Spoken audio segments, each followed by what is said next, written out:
첫 번째 인간은 강경화 장관이 유엔 베테랑 출신이었지입니다. 그런 생각이 먼저 드셨어요? 강 장관이 누굽니까?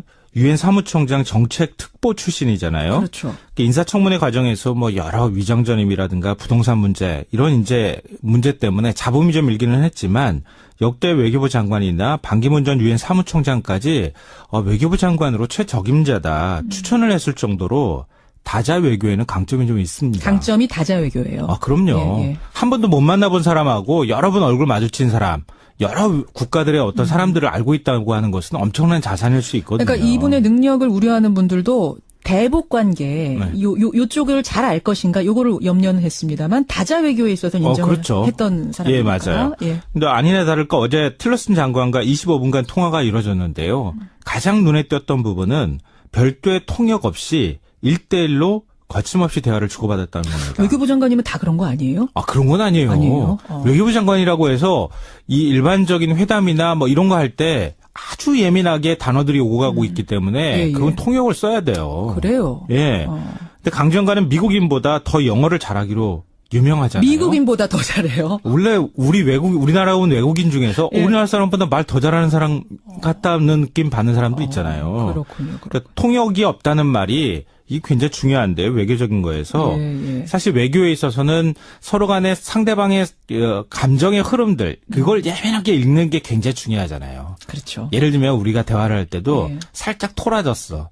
그 토라진 감정을 읽고 그 사람한테 그 감정에 대해서 살짝 이렇게 돌아가면서 애들로 표현하거나 이런 게 굉장히 중요해요. 뉘앙스라는 게 있거든요. 그걸 읽느냐 못 읽느냐의 차이가 있거든요. 그거는 읽어내기가 굉장히 어려운 거거든요. 맞아요. 그런 면에서 이 강 장관은 굉장히 큰 강점을 갖고 있는 장관이라는 게 이번에 확인이 됐다고 볼 수 있을 것 같아요. 그렇군요. 예. 두 번째 행간은 뭡니까? 두 번째 행간은 두 가지 공감이 이루어진 점을 주목할 필요가 있다입니다. 두 가지 어떤 공감입니까? 우선 어제 통화에서 가장 큰 소득은 사드 문제에 관한 오해를 또 풀었다는 겁니다. 그래요? 이거 풀어도 계속 오해가 있다고 언론에서 얘기를 하고 있기 때문에 그렇긴 하지만 일단은 어제 그 틸러슨 장관의 말을 보면 확실히 오해가 일단은 풀린 것 같습니다. 뭐라고 했길래요? 강 장관이 환경 영향 평가에 대해서 미국 내에서 사실은 우려의 목소리가 나오고 있다는 언론 보도가 굉장히 많았었잖아요. 그게 사드를 중단하려고 하는 의도가 아니라 민주적 절차와 정당성을 담보하려고 하는 목적이었다. 이렇게 설명을 하니까 틸러슨 장관이 동의를 하면서 한국 내 민주적 절차를 존중한다 이렇게 밝혔습니다. 그 단어가 나왔어요? 네네. 한국 내 민주적 절차. 그러니까 너희들은 환경 영향 평가라는 걸 받아야 되는구나. 그걸 인정한 거예요. 그럼 일단 그렇죠. 틸러스 장관 선에서는. 그러니까 미국 내에서 그 동안에 이거 사드 배치 안 하려고 하는 건 그런 이른바 꼼수 아니야? 이런 것처럼 의심했죠. 네, 의심했는데 그게 일단 풀렸다는 거고요. 또 하나는 한미 정상회담 전에 파이널 터치. 그러니까 사전 정지 작업으로 사전 접촉을 하기로 합의했다는 점입니다. 강 장관이 한미 정상회담 전에 파이널 터치를 하는 게 좋겠다 이렇게 얘기를 하니까 틸러슨 장관이 그것은 중요한 이야기다. 보좌진을 통해 일정을 조율하자 이렇게 화답을 했습니다. 그러니까 필요에 따라서 강 장관이 미국을 직접 방문하는 방안도 검토를 한다고 하는데요. 강 장관이 이 정상회담, 굉장히 중요한 정상회담 전에 외교부 장관으로서의 존재감을 보여줬다 이렇게 평가할 수 있을 것 같습니다. 첫 통화 성공적으로 이루어졌다라는 두 번째 행간. 세 번째는 뭡니까? 마지막 세 번째 행간은 불안을 조장할 필요가 없다입니다. 이건 무슨 말씀이세요? 우리나라 일부 보수 언론 요즘 보도태도 보면요. 한미 간에 엄청난 긴장, 엄청난 갈등이 있는 것처럼 자꾸 긁어부스럼을 만드는 것 같은 보도태도를 보이거든요. 이제 문정인 특보 발언 같은 거 크게 이슈화된 부분들. 네, 그것도 거예요? 사실은 굳이 그렇게까지 얘기 안 해도 되는데 트럼프가 환경 영향 평가 문제에 대해서 경로했다, 욕설까지 했다, 이러면서 마치 상황이 진노한 것처럼 보도하는 그런 보도태도도 있거든요. 근데 우리는 왜 항상 미국의 태도에 맞춰줘야 하는 그런 나라는 아니잖아요.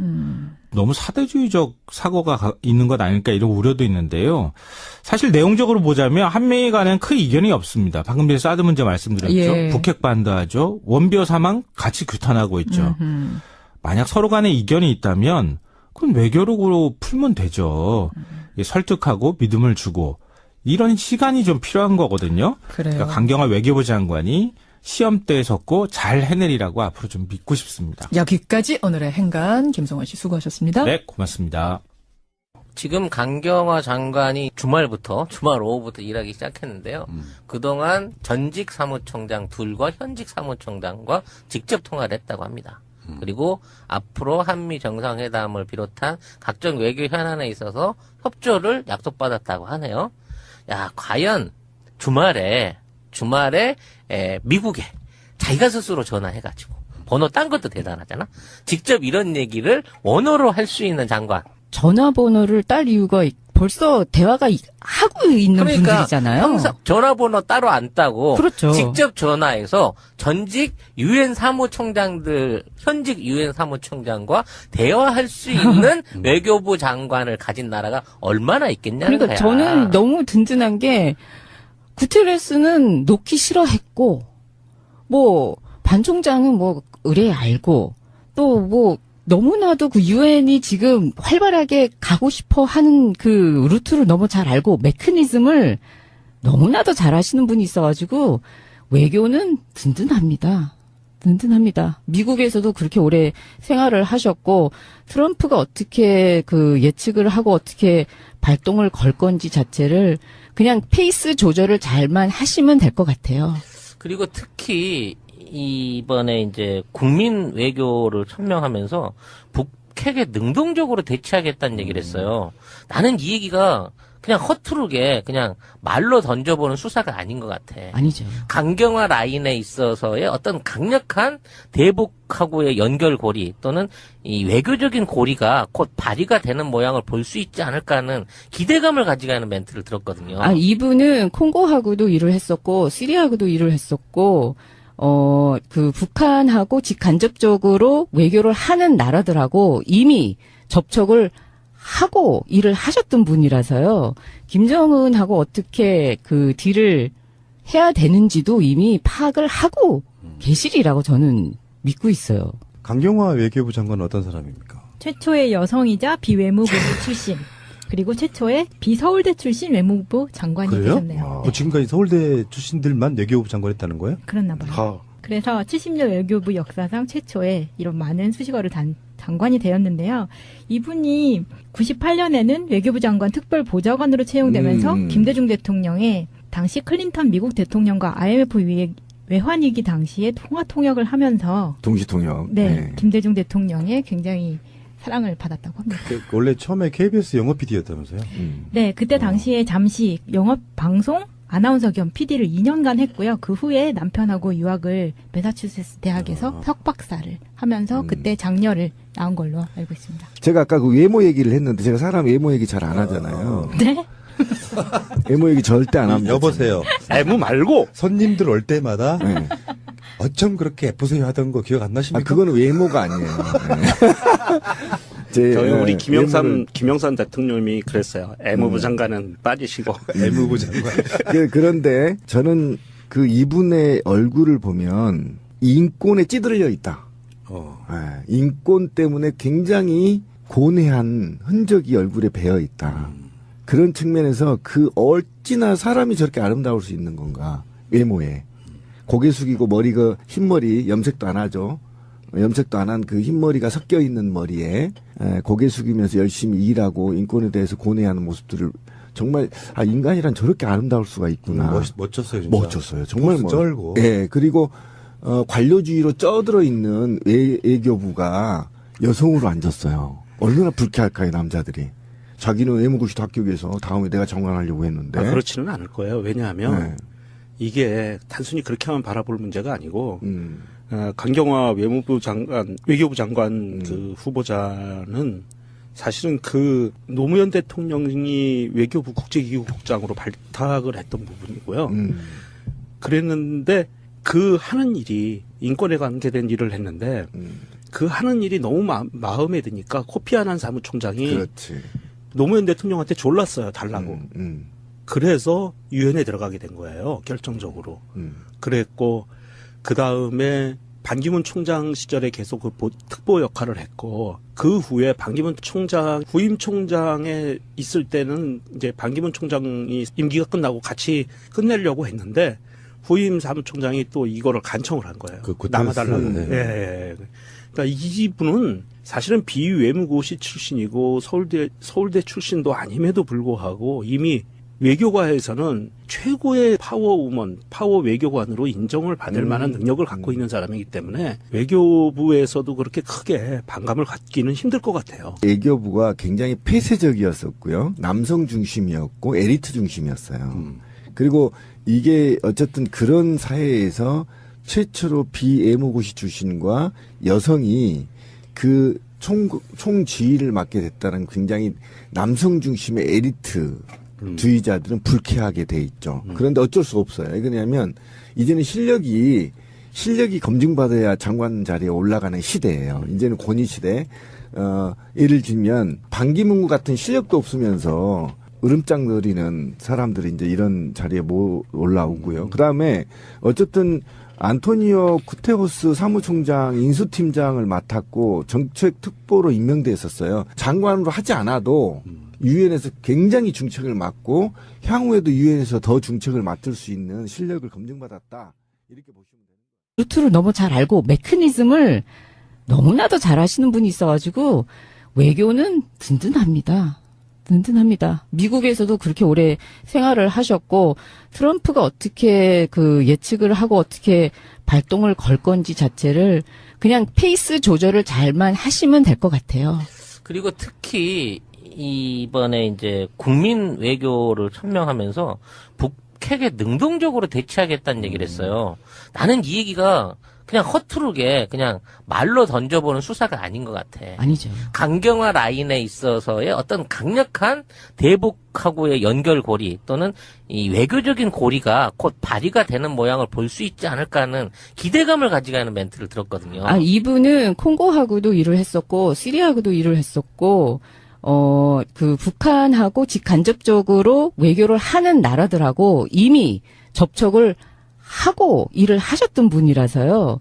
김정은하고 어떻게 그 딜을 해야 되는지도 이미 파악을 하고 계시리라고 저는 믿고 있어요. 강경화 외교부 장관은 어떤 사람입니까? 최초의 여성이자 비외무부 출신. 그리고 최초의 비서울대 출신 외무부 장관이 그래요? 되셨네요. 네. 지금까지 서울대 출신들만 외교부 장관했다는 거예요? 그랬나 봐요. 그래서 70년 외교부 역사상 최초의 이런 많은 수식어를 장관이 되었는데요. 이분이 98년에는 외교부 장관 특별보좌관으로 채용되면서 김대중 대통령의 당시 클린턴 미국 대통령과 IMF 외환위기 당시에 통역을 하면서 동시통역. 네, 김대중 대통령의 굉장히 사랑을 받았다고 합니다. 원래 처음에 KBS 영어 PD였다면서요? 네, 그때 당시에 잠시 영업 방송 아나운서 겸 PD를 2년간 했고요. 그 후에 남편하고 유학을 매사추세츠 대학에서 석박사를 하면서 그때 장녀를 낳은 걸로 알고 있습니다. 제가 아까 그 외모 얘기를 했는데 제가 사람 외모 얘기 있는 것처럼 자꾸 긁어부스럼을 만드는 것 같은 보도 태도를 보이거든요. 이제 문정인 특보 발언 같은 거 크게 이슈화된 부분들. 네, 그것도 거예요? 사실은 뭐 굳이 그렇게까지 얘기 안 해도 되는데 트럼프가 뭐 환경 영향 평가 문제에 대해서 경로했다, 욕설까지 했다, 뭐 이러면서 마치 뭐 상황이 진노한 것처럼 보도하는 그런 보도 태도도 있거든요. 예. 근데 우리는 왜 항상 미국의 태도에 맞춰줘야 하는 그런 나라는 아니잖아요. 너무 사대주의적 사고가 있는 것 아닐까 이런 우려도 있는데요. 사실 내용적으로 보자면 한미일 간에는 큰 이견이 없습니다. 방금 전에 사드 문제 말씀드렸죠. 예. 북핵 반대하죠. 원비어 사망 같이 규탄하고 있죠. 만약 서로 간에 이견이 있다면 그건 외교력으로 풀면 되죠. 설득하고 믿음을 주고 이런 시간이 좀 필요한 거거든요. 그래요. 그러니까 강경화 외교부 장관이 시험대에 섰고 잘 해내리라고 앞으로 좀 믿고 싶습니다. 여기까지 오늘의 행간 김성환 씨 수고하셨습니다. 네, 고맙습니다. 지금 강경화 장관이 주말 오후부터 일하기 시작했는데요. 그동안 전직 사무총장 둘과 현직 사무총장과 직접 통화를 했다고 합니다. 그리고 앞으로 한미 정상회담을 비롯한 각종 외교 현안에 있어서 협조를 약속받았다고 하네요. 야, 과연 주말에 미국에 자기가 스스로 전화해가지고 번호 딴 것도 대단하잖아. 직접 이런 얘기를 원어로 할 수 있는 장관. 전화번호를 딸 이유가 벌써 대화가 하고 있는 분들이잖아요. 항상 전화번호 따로 안 따고 그렇죠. 직접 전화해서 전직 유엔 사무총장들, 현직 유엔 사무총장과 대화할 수 있는 외교부 장관을 가진 나라가 얼마나 있겠냐는 그러니까 거야. 저는 너무 든든한 게 구테레스는 놓기 싫어했고 뭐 반 총장은 뭐 의뢰 알고 또 뭐 너무나도 그 유엔이 지금 활발하게 가고 싶어 하는 그 라고 볼 수 있을 것 같아요. 그렇군요. 예. 두 번째 행간은 뭡니까? 두 번째 행간은 두 가지 공감이 이루어진 점을 주목할 필요가 있다입니다. 두 가지 어떤 공감입니까? 우선 어제 통화에서 가장 큰 소득은 사드 문제에 관한 오해를 또 풀었다는 겁니다. 그래요? 이거 풀어도 계속 오해가 있다고 언론에서 얘기를 하고 있기 때문에 예. 그렇긴 하지만 일단은 어제 그 틸러슨 장관의 말을 보면 확실히 오해가 일단은 풀린 것 같습니다. 뭐라고 했길래요? 예, 강 장관이 환경 영향 평가에 대해서 미국 내에서 사실은 우려의 목소리가 나오고 있다는 언론 보도가 굉장히 많았었잖아요. 그게 사드를 중단하려고 하는 의도가 아니라 예. 민주적 절차와 정당성을 담보하려고 하는 목적이었다. 이제 이렇게 설명을 하니까 틸러슨 장관이 동의를 하면서 한국 내 민주적 절차를 존중한다 이렇게 밝혔습니다. 그 단어가 나왔어요? 네네. 한국 내 민주적 절차. 그러니까 너희들은 환경 영향 평가라는 걸 받아야 되는구나. 그걸 예. 인정한 거예요. 그럼 예, 일단 그렇죠. 틸러스 장관 선에서는 예. 그러니까 미국 내에서 그동안에 이거 사드 배치 안 하려고 하는 건 그런 뭐 이른바 꼼수 아니야 뭐 이런 계속 것처럼 의심했죠. 네, 의심했는데 그게 일단 풀렸다는 거고요. 또 하나는 한미 정상회담 전에 파이널 터치 그러니까 사전 정지 작업으로 사전 접촉을 하기로 합의했다는 점입니다. 예. 강 장관이 한미 정상회담 전에 파이널 터치를 하는 게 좋겠다 이렇게 얘기를 하니까 예. 틸러슨 장관이 그것은 중요한 이야기다. 보좌진을 통해 일정을 조율하자 이렇게 화답을 했습니다. 예. 그러니까 필요에 따라서 강 장관이 미국을 직접 방문하는 방안도 검토를 한다고 하는데요. 강 장관이 이 정상회담, 굉장히 중요한 정상회담 전에 외교부 장관으로서의 존재감을 보여줬다 이렇게 평가할 수 있을 것 같습니다. 첫 통화 성공적으로 이루어졌다라는 두 번째 행간. 세 번째는 뭡니까? 마지막 세 번째 행간은 불안을 조장할 필요가 없다입니다. 이건 무슨 말씀이세요? 우리나라 일부 보수 언론 요즘 보도태도 보면요. 한미 간에 엄청난 긴장, 엄청난 갈등이 잘 안 하잖아요. 네? 애모 얘기 절대 안 합니다. 여보세요. 애무 말고 손님들 올 때마다 네. 어쩜 그렇게 예쁘세요 하던 거 기억 안 나십니까? 그거는 외모가 아니에요. 네. 저희 우리 외모를- 김영삼 대통령이 그랬어요. 애무부 장관은 빠지시고. 애무부 장관. 그런데 저는 그 이분의 얼굴을 보면 인권에 찌들려 있다. 인권 때문에 굉장히 고뇌한 흔적이 얼굴에 배어 있다. 그런 측면에서 어찌나 사람이 저렇게 아름다울 수 있는 건가. 외모에. 고개 숙이고 머리가 흰머리 염색도 안 하죠. 염색도 안 한 그 흰머리가 섞여 있는 머리에 고개 숙이면서 열심히 일하고 인권에 대해서 고뇌하는 모습들을 정말 인간이란 저렇게 아름다울 수가 있구나. 멋졌어요. 진짜. 멋졌어요. 정말 포스 쩔고. 예. 그리고 관료주의로 쪄들어 있는 외교부가 여성으로 앉았어요. 얼마나 불쾌할까요, 남자들이.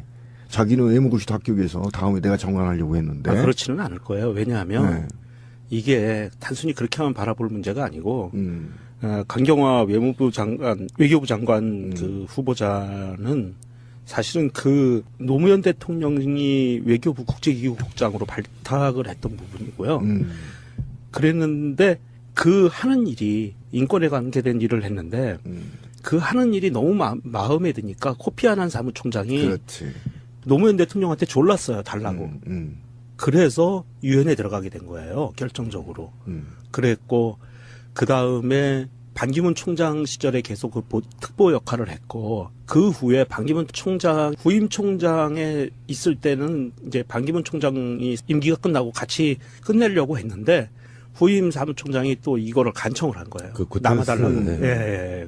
그러니까 이분은 사실은 비외무고시 출신이고 서울대 첫 번째 행간은 강경화 장관이 유엔 베테랑 출신이었지입니다. 그런 생각이 먼저 드셨어요?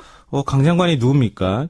유엔 사무총장 정책 특보 출신이잖아요. 그렇죠. 인사청문회 과정에서 뭐 여러 위장전임이라든가 부동산 문제 이런 이제 문제 때문에 잡음이 좀 일기는 했지만 역대 외교부 장관이나 반기문 전 유엔 사무총장까지 외교부 장관으로 최적임자다 추천을 했을 정도로 다자 외교에는 강점이 좀 있습니다. 강점이 다자 외교예요. 그럼요. 예. 한 번도 못 만나본 사람하고 여러 번 얼굴 마주친 사람, 여러 국가들의 어떤 사람들을 알고 있다고 하는 것은 엄청난 자산일 수 있거든요. 그러니까 이분의 능력을 우려하는 분들도 대북 관계 네. 요쪽을 잘 알 것인가 요거를 염려는 했습니다만 다자 외교에 있어서 인정을 그렇죠. 했던 사람이니까요. 예, 맞아요. 예. 근데 아니나 다를까 어제 틸러슨 장관과 25분간 통화가 이루어졌는데요. 가장 눈에 띄었던 부분은 별도의 통역 없이 1대1로 거침없이 대화를 주고받았다는 겁니다. 외교부 장관이면 다 그런 거 아니에요? 아, 그런 건 아니에요. 아니에요? 외교부 장관이라고 해서 이 일반적인 회담이나 뭐 이런 거 할 때 아주 예민하게 단어들이 오고 가고 있기 때문에 예. 그건 통역을 써야 돼요. 그래요. 예. 근데 강 장관은 미국인보다 더 영어를 잘하기로 유명하잖아요. 미국인보다 더 잘해요. 원래 우리나라 온 외국인 중에서 예. 우리나라 사람보다 말 더 잘하는 사람 같다는 느낌 받는 사람도 있잖아요. 그렇군요. 그러니까 통역이 없다는 말이 이게 굉장히 중요한데요. 외교적인 거에서. 예. 사실 외교에 있어서는 서로 간에 상대방의 감정의 흐름들 그걸 예민하게 읽는 게 굉장히 중요하잖아요. 그렇죠. 예를 들면 우리가 대화를 할 때도 예. 살짝 토라졌어. 그 토라진 감정을 읽고 그 사람한테 그 감정에 대해서 살짝 이렇게 돌아가면서 애들러 표현하거나 이런 게 굉장히 중요해요. 뉘앙스라는 게 있거든요. 그걸 네. 읽느냐 못 읽느냐의 차이가 있거든요. 그거는 읽어내기가 굉장히 어려운 맞아요. 거거든요. 맞아요. 그런 면에서 이 강 장관은 굉장히 큰 강점을 갖고 있는 장관이라는 게 이번에 확인이 됐다.